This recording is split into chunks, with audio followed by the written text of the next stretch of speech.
Welcome to our explainer. Today we're getting into a really powerful, and I mean deeply personal story about how we learn to love. It's all about those silent lessons we end up teaching, and how sometimes the most painful moments of realization can actually lead to the most profound healing. And this idea right here, this is pretty much the heart of the entire story. It's the core truth that the author, Kenneth Whitaker, had to face head-on, and it's the thread we're going to follow all the way through his journey. It's not about the big speeches we give, right? It's about the lives we actually lead. So, let's start with part 1, the mirror moment. This is all about that sudden, kind of shocking realization a father has, and it didn't happen in some quiet moment of reflection. Nope, it happened in the most ordinary place you can imagine, his car, during a chat with his teenage daughter.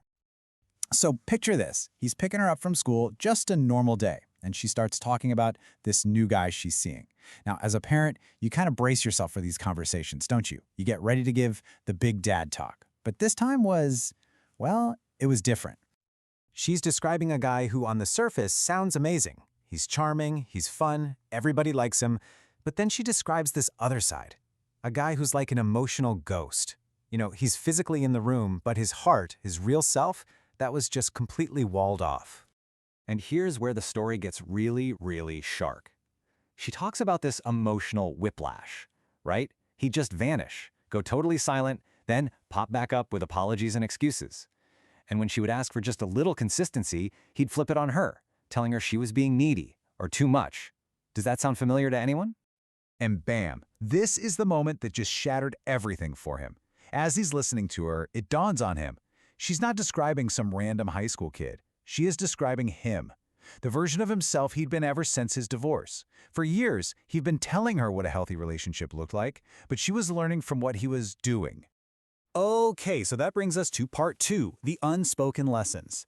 To really get a handle on the blueprint he was giving his daughter, we have to look at the one he was giving. I mean, how did he become that guy in the first place? Well, it all started with the lessons he learned as a little boy.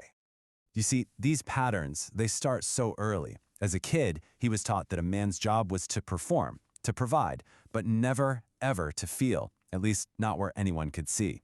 As a teenager, that lesson hardened into this kind of emotional armor, and by the time he was a young adult, he was chasing the rush of attraction, totally confusing that intensity for real, genuine connection. Just listen to this. This is a direct quote from the source material, a piece of advice he was given when he was just 8 years old. Can you even imagine an 8-year-old being taught that his own tears are basically a weapon that can be used against him? He carried that single sentence around like it was gospel, truly believing that emotional silence was the same thing as strength. So these became the unspoken rules of his internal operating system. His worth was all about what he did, not who he was. He learned that needing anyone or anything was a weakness, a vulnerability that would leave you totally powerless. Love just became a transaction, not a real connection. Which brings us right to part 3, a blueprint for broken love. Let's look at how that faulty programming actually played out in his own life. From his marriage to the dating patterns that, it turns out, his daughters were watching very, very closely.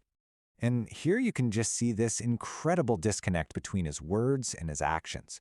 I mean, the advice he gave his daughters was spot on. Find someone who's available, who communicates, who's consistent. But the man they saw at home, he was the exact opposite. He was the king of the slow fade, the master of shutting down the second things got real. You know, his marriage didn't blow up because of some huge fight or a dramatic betrayal. It just eroded over 2 decades of him being physically in the room but emotionally checked out. He was a great provider, a protector, but he never truly let his wife in. They built an entire life together, but they ended up losing each other inside of it. After his divorce, this pattern just went into overdrive. He got really good at creating sparks, at making women feel wanted. He was chasing the validation that comes with that initial attraction, but the second real intimacy and vulnerability were required, he'd pull away. And this is exactly what his daughters were witnessing, day in and day out. So, this leads us to the 4th part of this whole journey, from performance to presence. Okay, so after that gut-wrenching realization in the car, how does a person even begin to change decades of programming? How do you unlearn one blueprint and start building a new one from scratch? This insight he got from his therapist was a total game changer. Instead of just shaming himself for having this emotional armor, he learned to see it as an old, outdated protection system. That wall he built as a boy, it was just trying to keep him safe, but he wasn't a boy anymore, and that wall had turned into a prison.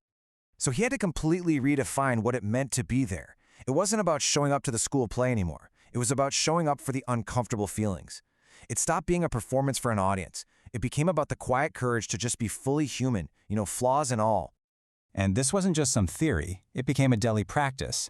So when his daughter was upset, instead of jumping in to fix everything, he just stayed. He listened. When he felt his own anxiety bubbling up, he didn't run from it. He sat with it.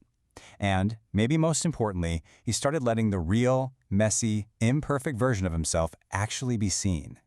And finally, that brings us to our last part, building a new legacy. Because this whole journey of personal healing, it was never just about him. It was about changing the future. And this, right here, is why this story matters so much. His healing journey wasn't some selfish act. It was for his daughters. By changing his own patterns, he was actively rewriting the blueprint for love that he was passing down to them. He was breaking a generational cycle right in its tracks. This question became his new North Star. It's so simple, but it is a devastatingly effective gut check. Before making a choice in his own dating life, he started asking himself, is this the kind of love I would want for my own kids? And that one question, it changed absolutely everything. And really, that's the question this whole story leaves us with. Because whether we're parents or not, we are all modeling something for the people around us. Every single day, we are building a blueprint with our actions. So the question is, what does yours look like? What are you teaching the world when you're not even speaking?